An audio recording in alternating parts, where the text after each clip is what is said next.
Assalamualaikum warahmatullahi wabarakatuh. Alhamdulillahirrabbilalamin. Untuk pertemuan kali ini kita akan belajar tentang menjelaskan hak serta kewajiban kita terhadap lingkungan.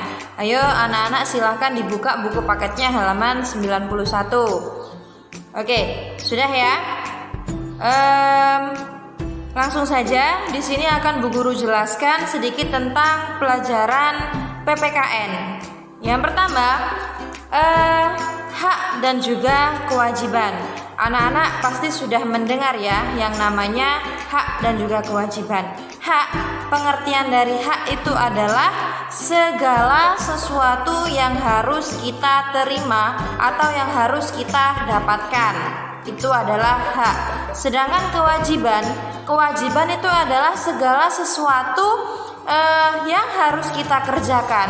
Dan nanti apabila kita sudah melakukan yang namanya kewajiban, maka kita akan mendapatkan yang namanya hak yang kita inginkan. Jadi seperti itu anak-anak ya. Di sini yang dijelaskan adalah menjelaskan hak dan kewajiban terhadap lingkungan yang pertama. Lingkungan yang asri, nyaman, dan juga aman merupakan lingkungan yang diinginkan oleh setiap orang. Sudah jelas anak-anak ya.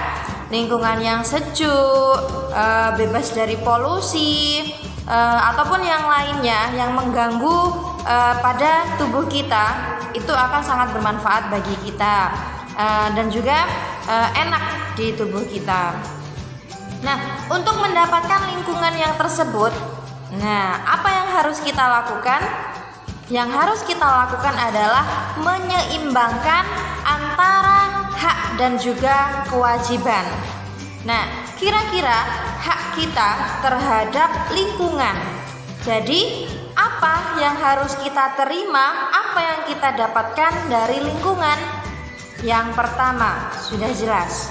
Apa? Mendapatkan udara segar, mendapatkan udara yang sejuk, melihat tanaman-tanaman hijau, ataupun pemandangan yang indah. Itu adalah salah satu contoh hak yang harus kita dapatkan dari lingkungan. Kita tidak mendapatkan lingkungan yang kotor, yang kumuh, bahkan yang bau. Itu tidak termasuk hak kita.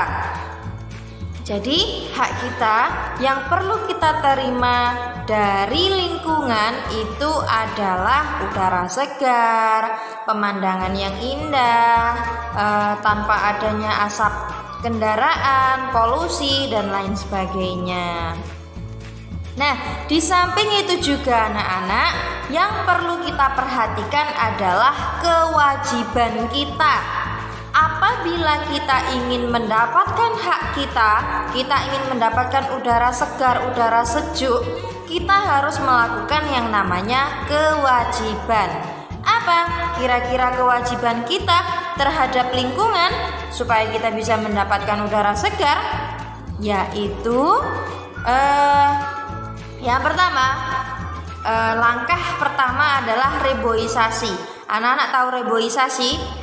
Iya, penanaman hutan kembali serta menjaga kelestarian lingkungan.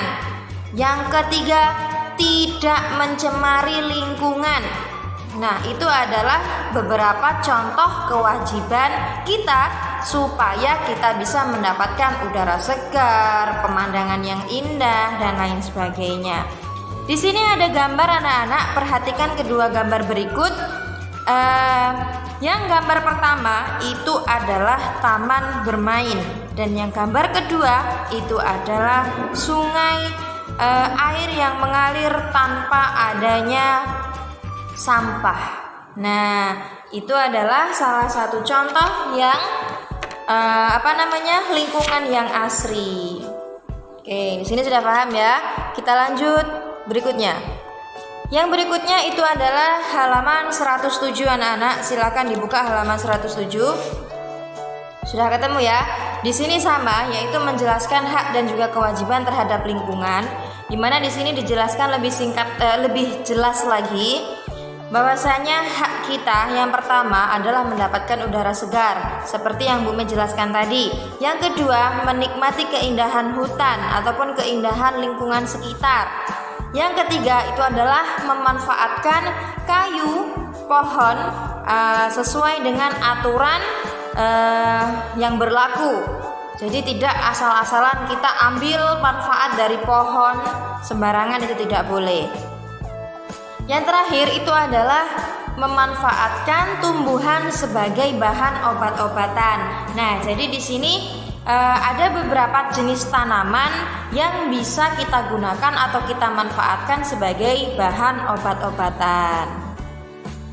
Untuk kewajibannya, yaitu apa yang harus kita lakukan? Yang pertama adalah melakukan reboisasi. Sudah jelas, reboisasi itu adalah penanaman hutan kembali. Jadi apabila kita sekarang sudah menebang hutan, apakah hutan tersebut akan tidak habis? Ya pasti dia akan habis. Oleh karena itu, langkah yang wajib kita lakukan adalah menanamnya kembali. Yang kedua, tidak menebang pohon secara berlebihan ataupun tebang secara liar. Jadi kita harus menebang pilih atau tebang pilih namanya. Jadi dipilih yang mana? Dipilih yang memang sudah tidak produktif lagi. Jadi seperti itu. Pilih yang benar-benar kayu tersebut itu sudah mempunyai usia yang bagus untuk kita produksi. Jadi seperti itu. Yang berikutnya itu adalah memanfaatkan tidak membuka lahan tambang secara berlebihan. Nah, tidak membuka lahan tambang secara berlebihan. Akibatnya apa anak-anak? Akibatnya bermacam-macam. Contoh simpel yang ada di Sidoarjo, yaitu lumpur lapindo. Nah, di situ terjadi kesalahan ketika ingin mengambil manfaat dari perut bumi, yaitu minyak bumi. Akibatnya apa sekarang? Di lumpur lapindo itu terjadi peluapan lumpur yang sangat dahsyat hingga sampai sekarang masih belum bisa ditanganin. Itulah akibatnya apa? Pertambangan yang berlebihan. Jadi seperti itu. Oke, yang berikutnya itu adalah hak menggunakan air untuk keperluan mandi dan juga mencuci. Di sini mendapatkan air yang bersih itu adalah hak kita. Yang berikutnya adalah memanfaatkan aliran sungai untuk transportasi. Nah, bisa bukan hanya sungai anak-anak ya, biasanya kan juga ada laut untuk menyeberang pulau. Tetapi kalau di sini sungai mungkin transportasi yang dekat. Yang berikutnya, memanfaatkan air untuk pengairan sawah. Nah, jadi apa istilahnya? Disebut dengan irigasi. Jadi, pengaliran dari air sungai menuju sawah itu namanya irigasi, dan itu juga termasuk hak kita. Yang berikutnya itu adalah memanfaatkan aliran air sebagai pembangkit energi listrik. Nah, seperti yang kemarin anak-anak ya, sudah Bu Mei jelaskan bahwasanya kemarin itu ada energi listrik dari air atau energi pembangkit listrik dari air. Jadi itu juga hak kita. Yang berikutnya itu adalah kewajibannya. Apa yang harus kita lakukan? Ya, mengolah limbah sebelum dibuang ke sungai.